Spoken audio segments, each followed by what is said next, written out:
Eu estava resolvendo um pepino no nosso sistema ERP, quando Michael Hartwell entrou e avisou que o filho dele precisaria da minha sala. Eu tinha impedido a empresa dele de afundar por 15 anos, e ele me disse aquilo como se estivesse pedindo para eu empurrar uma caneca para o lado. "E aí, Bob?", falou sem nem tirar os olhos do celular. "Coisa rápida. Austin começa na segunda-feira, ele vai precisar da sua sala." Assim, direto.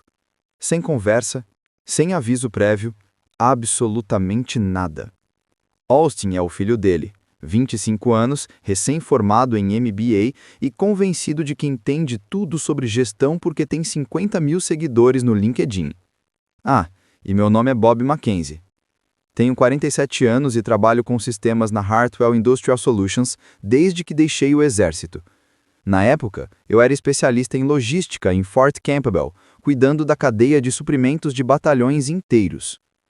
Quando você é responsável por garantir que 3.000 soldados tenham tudo o que precisam no momento exato, aprende uma ou duas coisas sobre manter sistemas funcionando direito. Esse treinamento ficou comigo para sempre. No exército, tínhamos um ditado: planejamento antecipado evita desempenho horrível. Tudo que construí na Hartwell veio dessa mentalidade. Quando cheguei aqui em 2010, os sistemas deles eram remendados e ultrapassados. O software ERP era de 1998. O controle de fornecedores dependia de planilhas de Excel e os relatórios de conformidade só eram enviados quando alguém lembrava antes do prazo. Passei meus 2 primeiros anos apenas tentando entender como aquele lugar operava. A Hartwell fabrica componentes industriais, engrenagens, rolamentos, peças hidráulicas para máquinas pesadas. São 200 funcionários, quase todos muito bons no que fazem, mas com pouca intimidade com computadores. Foi aí que eu entrei. Veja, a indústria funciona como um organismo interligado. Não dá para mexer em um sistema sem bagunçar outros 3. Então, construí tudo sob medida. Criei scripts que conectavam nosso ERP antigo aos portais dos fornecedores. Desenvolvi alertas automáticos para quando o estoque caía abaixo do nível de segurança. Montei mecanismos de controle manual para quando os fornecedores mudavam o padrão dos arquivos, o que acontecia pelo menos 2 vezes por ano. A parte de conformidade, então, era um pesadelo. Empresas de manufatura como a nossa precisam prestar contas à OSHA, à EPA, a conselhos estaduais de segurança e mais uma série de agências. Perder um prazo ou enviar dados incompletos pode fechar uma empresa num piscar de olhos. Criei um sistema inteiro que rastreava cada exigência, cada prazo e cada formulário que precisava ser enviado. Demorei 3 anos para acertar tudo. Em 2015, a Hartwell funcionava como um relógio. Os fornecedores adoravam trabalhar com a gente porque os pagamentos eram processados sem problema algum, os pedidos chegavam certinhos e sempre tinha alguém para atender as ligações. Na maioria das vezes, este alguém era eu, porque construí um relacionamento direto com cada uma dessas pessoas. Jim, da Midwest Steel, sabia que podia me ligar na mesma hora quando surgia algum enrosco. Sarah, da Hydraulic Supply, mandava e-mails pessoais sempre que tinha estoque sobrando que podíamos comprar com desconto. Michael Hartwell nunca viu nada disso. Para ele, a empresa simplesmente seguia o fluxo. Os pedidos eram cumpridos, os relatórios enviados, os fornecedores pagos.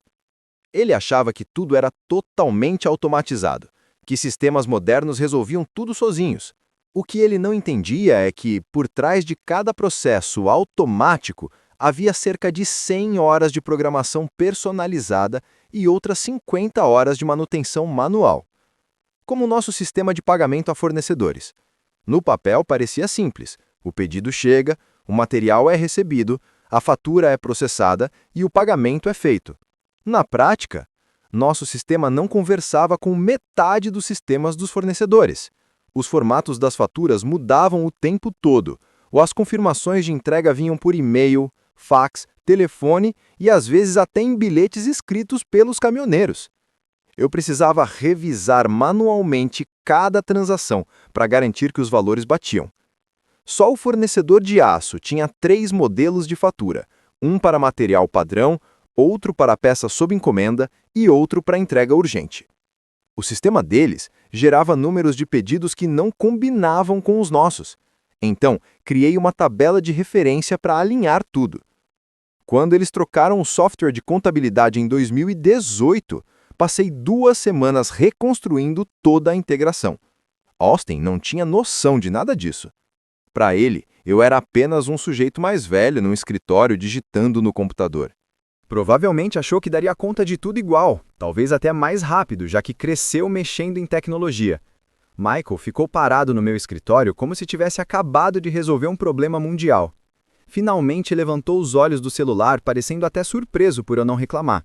Claro, respondi. Só isso. Um simples claro.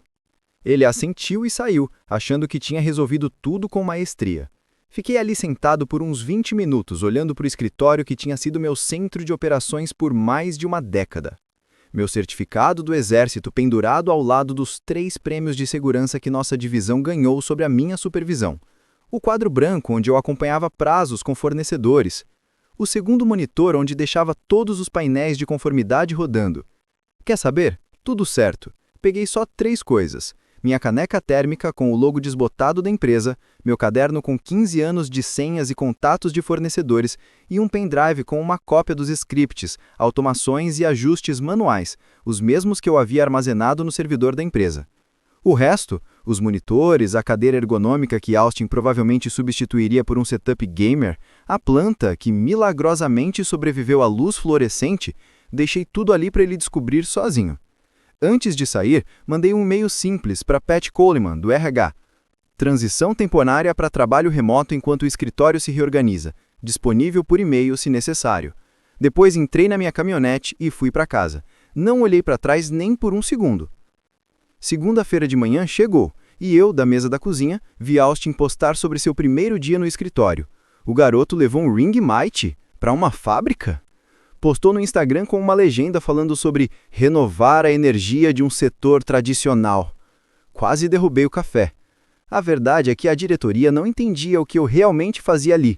Só sabiam que, quando os fornecedores ligavam com problemas, eu resolvia. Quando o software de conformidade travava durante as auditorias, eu consertava. Quando o nosso maior cliente precisava que pedidos urgentes passassem pelo sistema, eles passavam. Todo mundo achava que era tudo automático, que os computadores se viravam sozinhos. O que ninguém imaginava era que eu tinha passado 15 anos montando um ecossistema personalizado que parecia automatizado, mas dependia de intervenção humana o tempo todo. Como o nosso relatório diário de operações, enviado toda terça-feira às 8h15 em ponto, Austin provavelmente achava que aquilo se mandava sozinho. Na verdade, eu extraía dados de 5 sistemas diferentes, comparava tudo com os cronogramas de entrega, ajustava manualmente as variações sazonais que nosso software não conseguia prever e ainda formatava tudo para que a equipe de gestão entendesse o que estava olhando. O primeiro sinal de alerta veio logo na manhã de terça-feira. O relatório de operações não foi enviado. Austin mandou um e-mail perguntando onde estava o arquivo e, claro, copiou metade da diretoria, como se estivesse assumindo o comando. Eu fiquei só observando ele se embolar por quase 1 hora antes de finalmente ligar para o departamento de TI. O coitado do Gary passou 3 horas tentando explicar que não existia nenhum gerador automático de relatórios e que Bob Mackenzie, no caso eu, fazia tudo manualmente há anos. Deixei muitos e-mails do Austin sem resposta, mas ainda assim acompanhava o que estava acontecendo. Preparei outra xícara de café e fui trabalhar em algo mais interessante, meu plano de negócios para consultoria.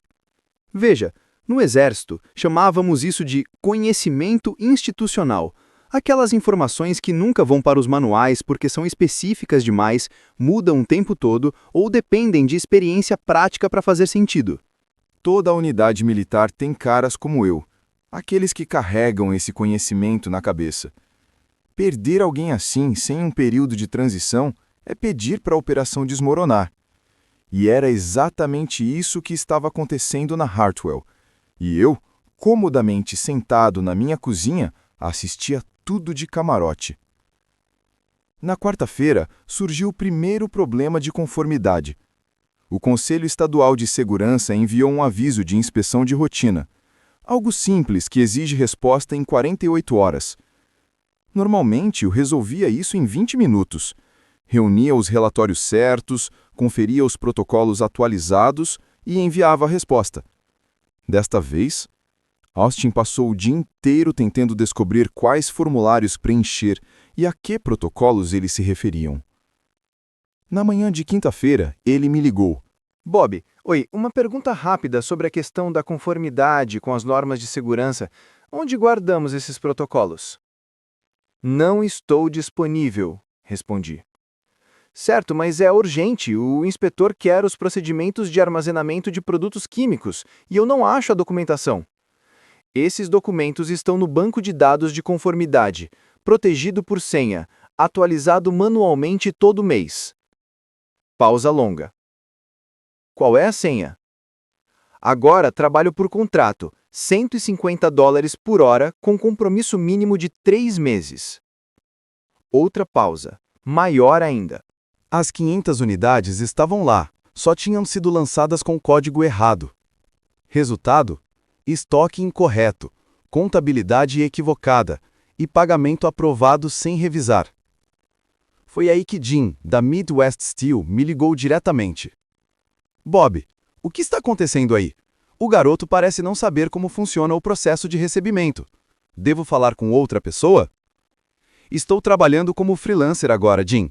Se a Hartwell quiser que eu cuide do relacionamento com fornecedores, eles já sabem meus preços. Freelancer? Puxa, devia ter me contado antes. A gente está pensando em contratar um consultor para otimizar nosso sistema de gestão de fornecedores. Você se interessa? Essa conversa me rendeu meu primeiro cliente. A Midwest Steel me contratou para auditar seu processo de contas a pagar e implementar algumas automações que eu já usava na Hartwell. $12.000 por um projeto de 3 meses. Nada mal para minha primeira semana como consultor. Enquanto isso, na Hartwell, Austin descobria que gerenciar operações não é ter skill em PowerPoint. O prazo da conciliação mensal com fornecedores estava chegando. Um processo em que comparávamos pedidos de compra, mercadorias recebidas e aceitas e faturas dos fornecedores. Valores faturados.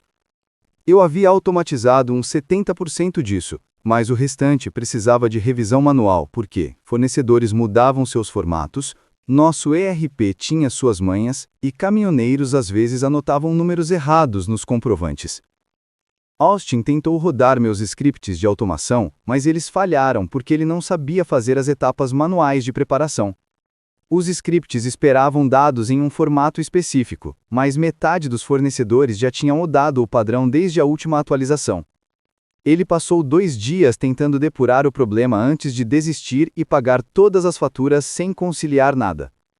No final da segunda semana, mais 3 fornecedores me contataram diretamente perguntando se eu ainda cuidava das contas deles. No setor industrial, tudo se espalha rápido, principalmente quando os pagamentos começam a atrasar ou vir com erro. Austin postou outro story no Instagram do seu escritório. A mesma ring light, mas agora com cara de quem não dorme há dias. A legenda falava sobre aprender o básico e mergulhar de cabeça nas operações. Os comentários eram só colegas de MBA dizendo quão visionário ele era. Se eles soubessem... O mais irônico é que Michael ainda achava que estava tudo ótimo. Austin mantinha a pose, enviando e-mails diários falando de otimização de fluxo de trabalho e melhores práticas. Só não mencionava que essas otimizações estavam criando mais problemas do que resoluções, e que a conta disso chegaria em 1 mês ou 2. Mas eu sabia que era questão de tempo. No exército, aprendemos que falhas de sistemas não vêm de uma vez. Elas cascateiam. Um problema pequeno cria outro, que cria outro, até que tudo para. Austin estava gerando esses problemas mais rápido do que conseguia perceber, quanto mais corrigir. Eu só precisava deixar a gravidade agir. No segundo mês, os estragos reais começaram. Austin conseguiu quebrar nosso sistema de pagamento a fornecedores tentando otimizá-lo durante um fim de semana. O garoto viu uns vídeos no YouTube sobre otimização de processos e resolveu que nosso fluxo de aprovação de pagamentos era complicado demais, então excluiu metade das etapas de verificação. Na manhã de segunda-feira, 3 fornecedores ligaram perguntando por que seus pagamentos estavam atrasados há 2 semanas. Acontece que o sistema simplificado do Austin estava aprovando pagamentos que nunca chegavam a ser processados. As faturas simplesmente ficaram presas em um limbo digital que ele tinha criado sem perceber. Gary, da TE, levou 3 dias para descobrir para onde os pagamentos tinham ido e mais uma semana para processá-los manualmente. Foi assim que a Hartwell perdeu seu primeiro grande cliente. A Richardson Manufacturing era nossa parceira havia 8 anos, uma relação sólida construída em entregas pontuais e comunicação transparente. Quando a gerente de compras deles, Lisa Williams, ligou para perguntar sobre um atraso na entrega, Austin respondeu usando aqueles jargões corporativos sobre otimização da cadeia de suprimentos e atrasos temporários no processamento. Lisa já tinha ouvido esse tipo de discurso antes. Geralmente significava que a empresa estava com problemas. Ela cancelou o contrato no dia seguinte. Conta anual de $150 mil perdida. Ela me mandou uma mensagem no LinkedIn naquela mesma tarde. Bob, soube que você está atuando como consultor agora. Precisamos de alguém que realmente entenda de operações industriais. Tem interesse? Essa acabou se tornando minha segunda cliente. A Richardson me contratou para revisar seus relacionamentos com fornecedores e recomendar melhorias no processo de gestão de suprimentos. Mais um projeto de $15 mil e ainda me apresentaram a outras 2 empresas de sua rede que precisavam de algo parecido. Enquanto isso, Austin aprendia na marra que seguidores no Instagram não servem para nada quando o assunto é a Auditoria Federal de Conformidade. A OSHA, Administração de Segurança e Saúde Ocupacional, apareceu para a inspeção anual de segurança no começo de fevereiro. Coisas de rotina, mas eles queriam conferir nossos protocolos atualizados de armazenamento de químicos, procedimentos de notificação de acidentes e os registros de treinamento dos funcionários. Eu lidava com inspeções da OSHA até dormindo. Tudo organizado, arquivado direitinho e com cruzamento às normas correspondentes. Geralmente levávamos cerca de 2 horas para reunir toda a documentação e explicar nossos procedimentos ao inspetor. Austin passou 3 dias inteiros correndo pela fábrica, tentando localizar documentos que simplesmente não existiam, no formato exigido pela OSHA. Nossos procedimentos de segurança estavam todos lá, mas espalhados por vários sistemas, alguns em arquivos digitais, outros em pastas de papel, e alguns só na cabeça de funcionários antigos que faziam tudo igual havia anos. O inspetor não ficou nada impressionado. Registrou 6 infrações por documentação inadequada e deu a Hartwell 30 dias para apresentar os relatórios de conformidade corretos. Isso acionou automaticamente uma revisão por parte da nossa seguradora, que aumentou nossos prêmios de responsabilidade civil em 40%. Michael me ligou naquela tarde. Primeira ligação em 6 semanas. Bob, tivemos um problema na inspeção da OSHA. O Austin está se afogando nas questões de conformidade. Você poderia vir por 1 ou 2 dias só para nos ajudar a colocar as coisas nos eixos? Agora eu trabalho por contrato, respondi. Mínimo de 3 meses, taxa mensal de $12 mil. Silêncio demorado. 12 mil? Bob, isso é mais do que te pagávamos em 3 meses. É verdade. Mas antes você tinha todo o meu tempo e conhecimento. Agora só recebe isso quando paga como todo mundo. Todo mundo? Tenho 4 clientes agora, Michael. Richardson Manufacturing, Midwest Steel, Industrial Components Corp. E Parker Hydraulics. Todas empresas que valorizam experiência, não diplomas de MBA. Outra pausa. Precisamos conversar pessoalmente sobre isso. Pode agendar uma consulta. Tarifas padrão se aplicam. Ele desligou. Naquela semana, a notícia começou a circular rápido no setor. O mundo da manufatura é pequeno. Gerentes de compras conversam entre si, fornecedores sabem quais empresas são organizadas e quais são um pesadelo. Quando os pagamentos começam a atrasar, quando pedidos são processados errado, quando funcionários antigos somem do nada, todo mundo percebe. Jim, da Midwest Steel, mencionou meu trabalho para um colega da Great Lakes Bearing. Isso gerou outro projeto. Sarah, da Hydraulic Supply, me recomendou para uma empresa em Toledo que precisava de orientação para implementar um novo sistema de gestão de estoque. Em março, eu já estava recusando trabalhos porque não conseguia dar conta sozinho. Foi quando tomei minha primeira grande decisão de negócios. Contratei Janet Rodrigues, uma das profissionais que a Hartwell havia dispensado em janeiro. A melhor planejadora de produção com quem já trabalhei, com 15 anos de experiência, havia sido demitida porque a Austin precisava redimensionar a equipe. Ela aceitou a oportunidade de trabalhar comigo sem pensar duas vezes. Depois, trouxe Gary Walsh, supervisor de manutenção que estava na Hartwell fazia 12 anos antes de cair na segunda rodada de cortes. Gary conhecia cada máquina daquele chão de fábrica como se fossem carros dele. Resolvia problemas que a maioria dos engenheiros não conseguia nem com manuais e computadores. Montamos nossa empresa no escritório do meu porão e nos chamamos de Mackenzie Industrial Consulting.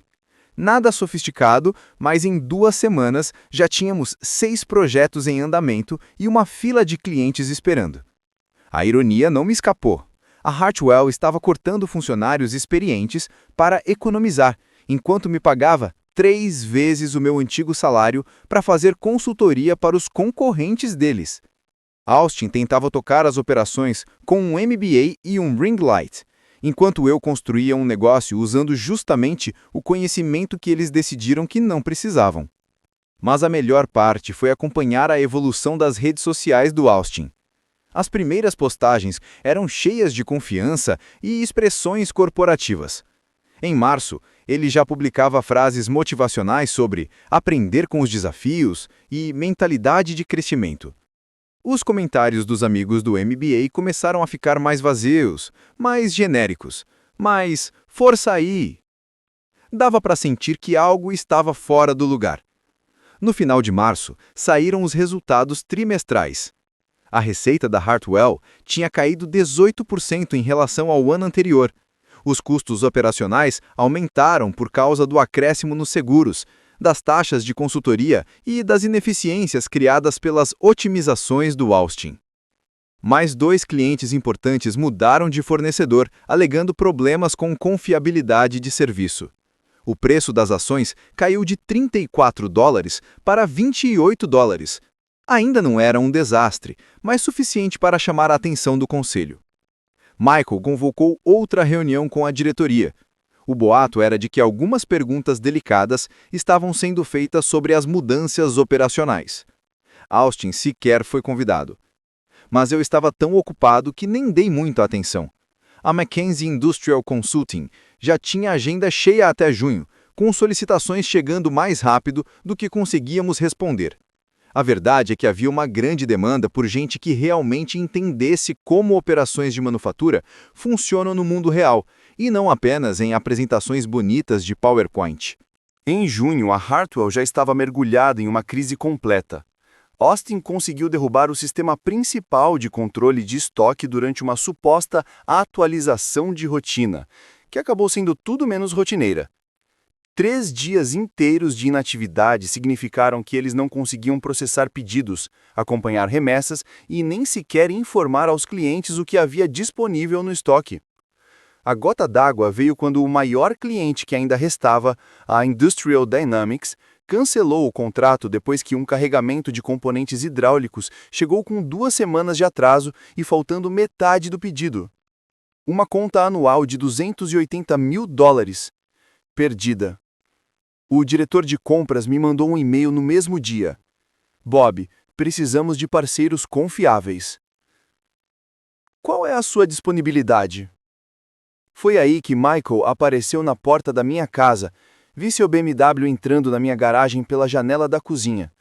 O mesmo sujeito que tinha entrado no meu escritório 5 meses antes como se fosse o dono do mundo, agora estava sentado dentro do carro por uns 10 minutos, como se estivesse reunindo coragem para bater à minha porta. Quando abri, ele parecia ter envelhecido uns 2 anos em poucos meses. Gravata frouxa, cabelo bagunçado, aquela autoconfiança corporativa tinha evaporado. Bob, disse ele, precisamos conversar. Afastei-me para o lado e deixei ele entrar. Servia um uísque para mim, parecia ser o tipo de conversa pela qual eu podia querer algo forte. Não ofereci um para ele. Ele se sentou no sofá como se esperasse que ele desabasse a qualquer momento. Começamos falando sobre contratempos temporários, dificuldades de expansão, a ideia de que Austin só precisava de mais tempo para se adaptar, todo aquele discurso corporativo que a gente usa quando tenta evitar admitir que cometeu um erro gigantesco. O conselho está fazendo perguntas. As ações caíram para $22. Perdemos 30% das nossas contas principais. Os prêmios de seguro dispararam depois das violações das normas da OSHA, e nossos custos operacionais subiram 40%, porque precisamos contratar consultores o tempo todo para consertar as coisas que a Austin quebra. Tomei um gole do meu uísque e esperei. Precisamos de você de volta, Bob. Restabelecemos seu salário completo, um escritório melhor, o que você quiser. Não estou disponível. Vamos lá, seja razoável. Essa sua consultoria é legal, mas não é carreira de verdade. Você tem 47 anos, precisa de estabilidade, benefícios, um plano para aposentadoria. Então entreguei a ele a pasta que tinha preparado na semana anterior. Relatório anual da McKinsey Industrial Consulting. 6 meses de atividade. Ele abriu devagar, como se estivesse com medo do que veria lá dentro. Projeções de receita, lista de clientes, métricas de crescimento. O rosto dele passou por umas 5 expressões diferentes enquanto lia. $380 mil em receita faturada? Ele me encarou como se eu tivesse dito que era astronauta. Em 6 meses? 8 clientes ativos agora. Agenda fechada até dezembro. Janet e Gary estão ganhando mais do que jamais ganharam na Hartwell, e estamos pensando em trazer mais 2 pessoas para a equipe. Mas isso é... Ele parou, encarando os números como se eles fossem mudar se ele olhasse tempo suficiente. Isso é mais do que pagamos para você em 3 anos. Esses clientes não acham que eu sou só um homem velho digitando em computadores. Eles entendem o valor de 15 anos de experiência. Sabem a diferença entre conhecimento real e um MBA. Michael colocou a pasta sobre a mesa de centro como se ela pesasse uns 20 quilos. O que você quer que eu diga ao conselho? Diga que vocês jogaram fora toda a base de conhecimento institucional para contratar um influenciador de redes sociais. Diga que você achou que 15 anos de sistemas personalizados e relacionamento com fornecedores poderiam ser substituídos por um garoto com um ring light. Conte exatamente o que aconteceu. Ele foi embora sem dizer uma palavra a mais. 2 semanas depois, a Hartwell anunciou que Austin estava saindo para buscar oportunidades empreendedoras. Em outras palavras, não podemos demitir o filho do CEO, mas podemos sumir com ele. Corria o boato de que o conselho tinha dado um ultimato para Michael consertar a bagunça operacional ou começar a procurar outro emprego. Eles contrataram uma consultoria de Chicago para reconstruir os sistemas. Custou $200 mil em 4 meses para refazer cerca de metade do que eu tinha criado em 15 anos. A outra metade, os relacionamentos com fornecedores, o conhecimento acumulado, as redes informais que faziam tudo andar, desapareceu para sempre. No Natal, as ações da Hartwell tinham caído para $18. Eles demitiram mais 35 funcionários, fecharam o escritório satélite em Toledo e já havia rumores de uma possível fusão. Mais 3 clientes importantes tinham abandonado o barco, e a seguradora ameaçava cancelar a cobertura completamente se eles não resolvessem os problemas de conformidade. Enquanto isso, a McKinsey Industrial Consulting prosperava.